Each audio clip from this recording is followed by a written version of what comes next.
હું જાફરાબાદ તાલુકાના ભટવદર ગામનો રહેવાસી છું. મારું નામ રવિભાઈ જીવાભાઈ જોડિયા છે. હું મૃતકનો નાનો ભાઈ છું.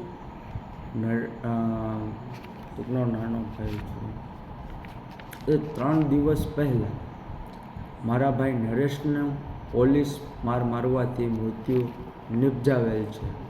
ઘટના એવી હતી કે આ અંદાજે 4 મહિના પહેલાં મારા ભાઈના શાળાની સૂત્રાપાડા પોલીસ કોઈ બાબતે ધરપકડ કરેલી. ત્યારબાદ તે વ્યક્તિ કસ્ટડીમાંથી ગાયબ થયેલ હોય જેની માહિતી મેળવવા મારા ભાઈએ RTI કરેલી, જેની દાજ રાખી Sutrapada police, Talala police, Nageshri police મારા ભાઈની ભટવદર મુકામેથી જોર જબરદસ્તી ધરપકડ કરેલી હતી. તેમજ કોઈ અજાણ્યા પોલીસ અધિકારીએ કાયદા વિરુદ્ધ જઈ મૃતકના ધર્મપત્ની યાની કે મારા ભાભીનો હાથ પકડી છેડતી કરવાના પ્રયત્ન કરેલ, જેના વિડીયો પણ અમારી પાસે છે.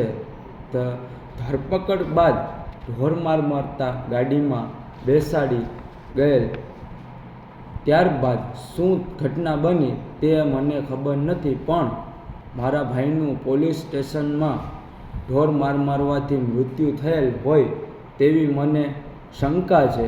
મારા ભાઈનું મૃત્યુ થયા બાદ અમો ડેડ બોડી સંભાળવાની ઇનકાર કરેલ અને અમો FIR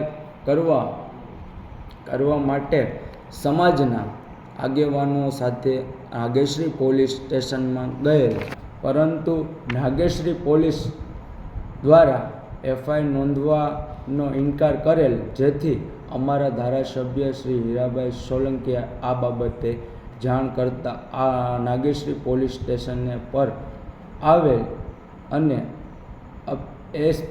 PSI સાથે વાત કરેલ અને FIR સૂત્રાપાડા પોલીસ સ્ટેશનમાં FIR થશે, જેની ધારાસભ્ય દ્વારા DSP સાથે વાત કરી અમો અને અમારા સમાજના આગેવાનો સાથે સૂત્રાપાડા પોલીસ સ્ટેશન પર આવેલ, જ્યાં DSPએ જણાવેલ કે તમે જાણવા જોગ અરજી આપો. FIR કરવાની સ્પષ્ટ શબ્દોમાં ના પાડી દીધી, ઇનકાર કરી દીધો. તો સમાજના એક દીકરા તરીકે હું સમાજને વિનંતી કરું છું કે આ બનાવ બન્યો તે ભવિષ્યમાં આવો બનાવ કોઈની સાથે ના બને, એના માટે હું દરેક સમાજના વડીલને અપીલ કરું છું.